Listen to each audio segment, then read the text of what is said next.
Okay. Katie, we're back. You don't know what conversation you missed while we were waiting to save, but it's okay.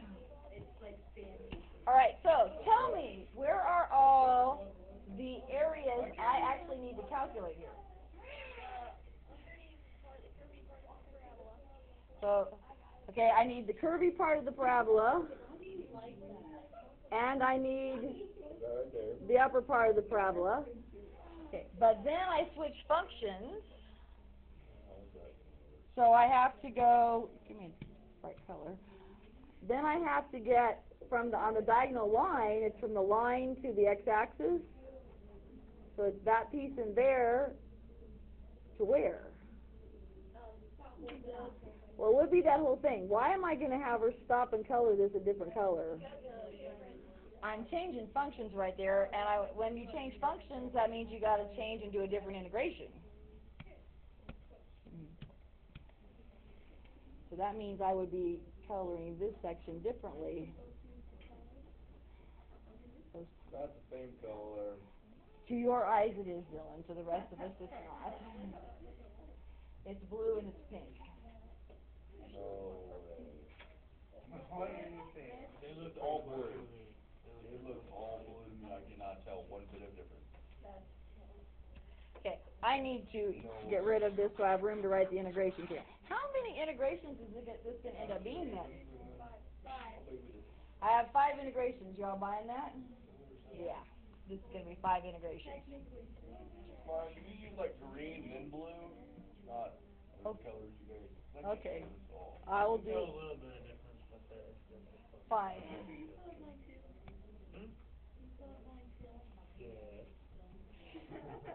That's not going to go over there. Bully, you're calling me names. You're calling me dumb. Can you see a difference now? Yeah. Okay. It's green. There's a difference now. The point is we got 5 integrations going to happen here. Starting left to right. Farthest left point is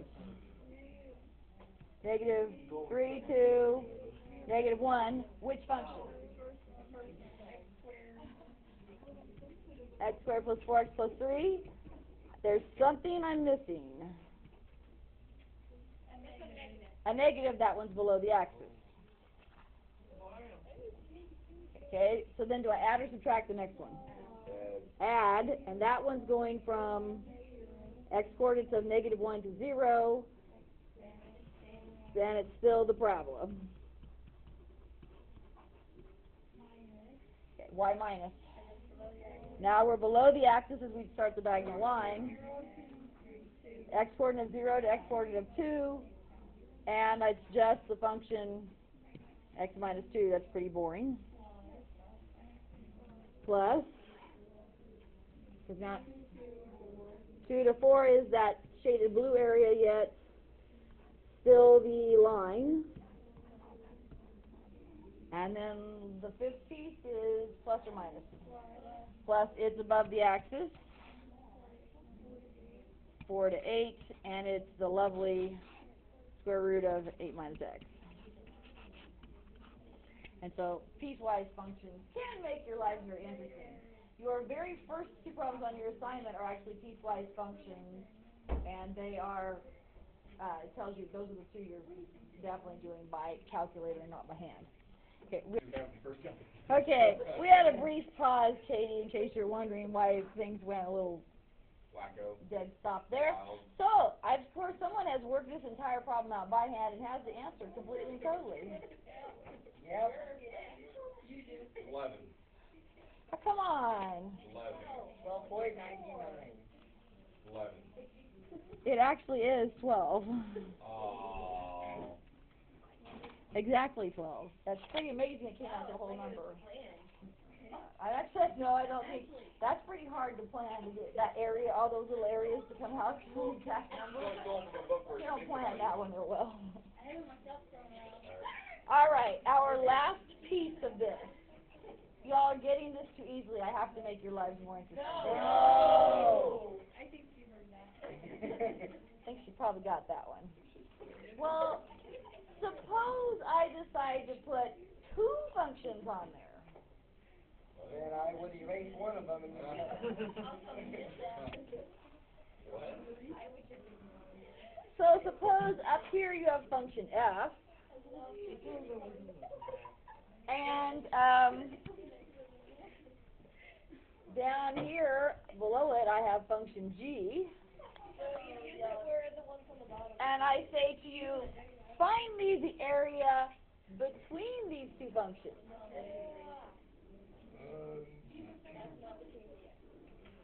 So I want to know the area that happens between the two functions. Uh-oh.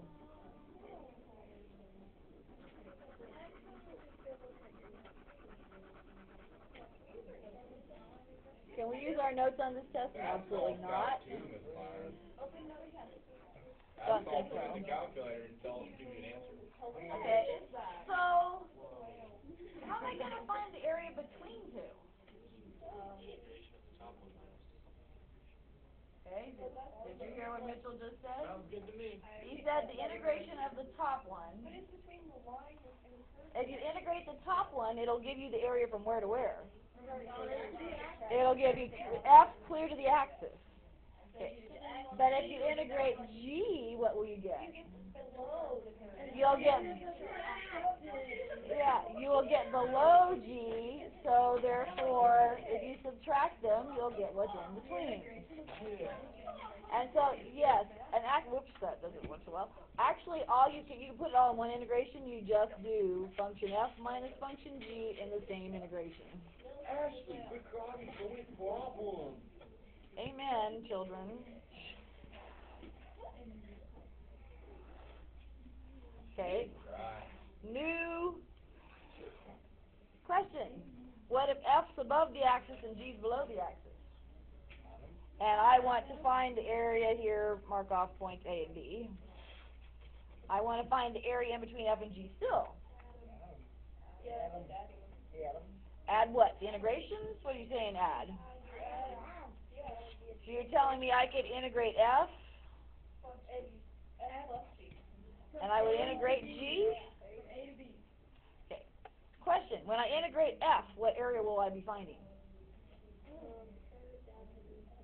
I will be finding from the curve. What do you subtract, G? If I integrate f, I will get all of this in here. I need a bigger marker. Subtract.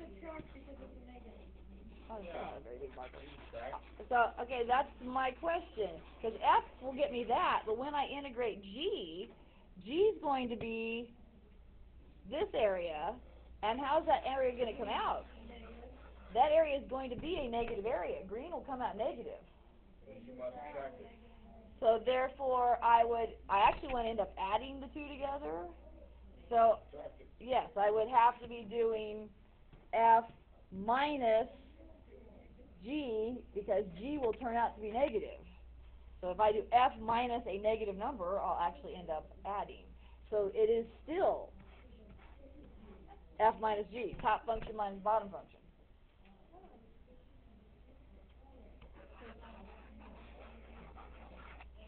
Okay, I got one more version for you. I still have to work a problem too. Just stop whispering about, are we done yet? Ashley, you should be thrilled and happy you're learning math. Do you know what a good day I'm having? I have pre-calc doing the mean and nasty fundamental identity verifies that are great fun. You're evil. And I have you guys doing it. This is a good day. What? Did you take the rep hunting? No. Oh, were you there when Mr. Hermich was telling me I should? Yeah. No, I did Sure. not. Why not? Hold it, I shouldn't have drawn that We'll high. buy you a can, will you take it? I'm afraid to. Please. We'll consult your doctor first. Okay? The axis is above. This is function f, this is function g. I still want to get the area between f and g, but they're both below the axis. So the question is, how do I do it when they're both below the axis? You add them so you complete all negative numbers. Actually, let me cut that off all the way. Okay, well, so you're saying what? I should do f, what are you trying to say? F plus G. You're saying I should do f plus Negative, g. we should put a negative out complete in front of them, in front of the integration, and then do F plus G. Okay, which one's going to if I do f plus g, let me ask you this once again. When you do the area of f, what area are you going to get? Above F? You're going to get actually this part above f. Yeah. You take G minus F. So that's going to be the smaller part. When I integrate g, g's going to give me everything.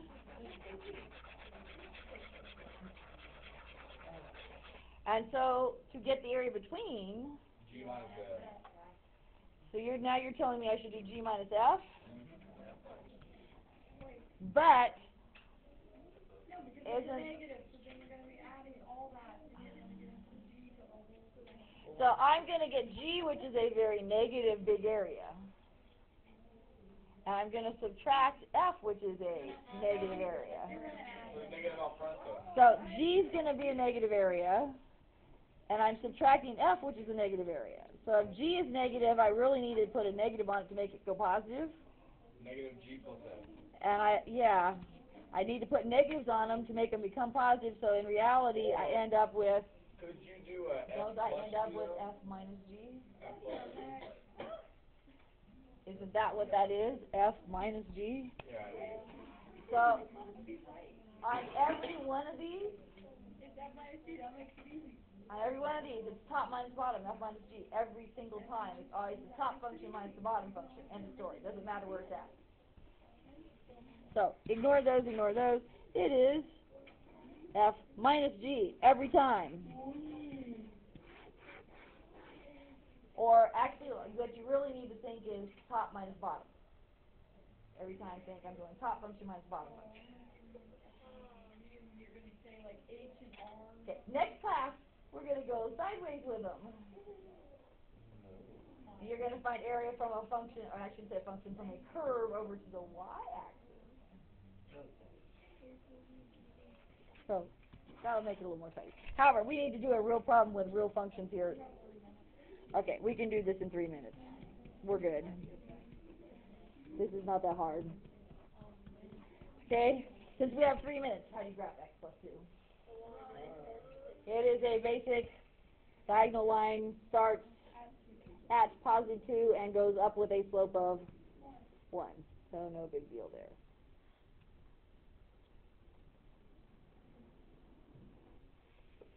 And now the problem is here. Did they tell you go from 2 to 4 where the integrate between? No. You have to look, if they don't tell you, you have to look for where they intersect each other. You just got to find out where do these two functions cross each other. Now sometimes they will give you limits, but a lot of times they won't. So you just have to keep graphing it until the two of them intersect each other. Okay, x squared, that's going to be a difficult one. So it's going to be 0, 0, 1, 1, 2, 4, 3, 9, but I think I've already connected. Do I have a region enclosed by those two functions? Yes. I sure do. So now I just need to find the area in between the two of them. I don't have to worry anymore about whether it's above or below the axis.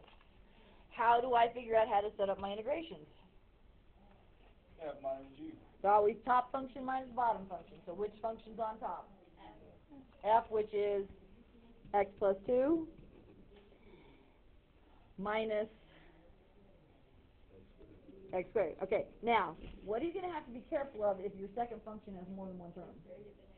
You're going to have to go minus the quantity, but yeah, or distribute the negative, but that subtraction will have to distribute every time, so beware of that. That's an easy algebra mistake to make. And then how do you figure out where to integrate between if they didn't give you numbers? You have to look at where it's intersecting. So what's on the x-axis? What's the farthest left point where it intersects? It's intersecting here at -1, and it goes as far right as 2. So you're going to integrate from 1 to 2. Now that one would be an easy one to do by hand, but in the interest of time here, we're going to run out. So I will tell you, anybody want to guess what they come out to be? 6. 5, 7, 6. 21, 3, 6. It's actually 9 halves or 4 1/2. Yeah. There's lots of little parts of boxes up there. Thank you for the countdown. Bye, Katie. Good luck.